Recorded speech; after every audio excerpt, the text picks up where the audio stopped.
Reels చూడడానికి phone recharge ఎవరు చేస్తాడు? ఎవ్వరు చేయలేరు. నీకు నువ్వే చేసుకోవాలి 5 సంవత్సరాల తర్వాత. నీతో చాటింగ్ చేసే XYZ ఉంటారా? ఉండరు. నీ దగ్గర డబ్బులు లేనప్పుడు నీ దగ్గర ఎందుకు ఉంటారు? ఇంకెవరు ఉంటారు? ఉండేది సచ్చి చెడి నీతో మీ అమ్మా నాన్న మాత్రమే ఉంటారు. వాళ్ళ ప్రాణం పోయినా, వాళ్ళకి ఓపిక లేకపోయినా, సంపాదించే ఓపిక లేకపోయినా నిన్ను సాగుతారు. ఎందుకు చదవరమ్మా? డిస్ట్రాక్షన్ అనే పదం ఎందుకు వస్తుంది చెప్పండి? కడుపు కాలిపోయి రగిలిపోయి ఆకలితో 3 రోజుల పాటు తిండి తిప్పలు లేకుండా ఉంటే నీకు కాకరకాయ దొరికినా వంకలు ఉండవు, తినేస్తావు.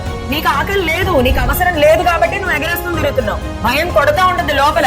ఎంసెట్ లో ర్యాంక్ రాకపోతే నా జీవితం ఏంటి? మా నాన్న అమ్మని ఎలా పోషించుకోవాలి? రేపు పొద్దున వాళ్ళు ముసలాళ్ళు అయిపోతారు, నీ ఎంతకాలం పోషిస్తారు నిన్ను?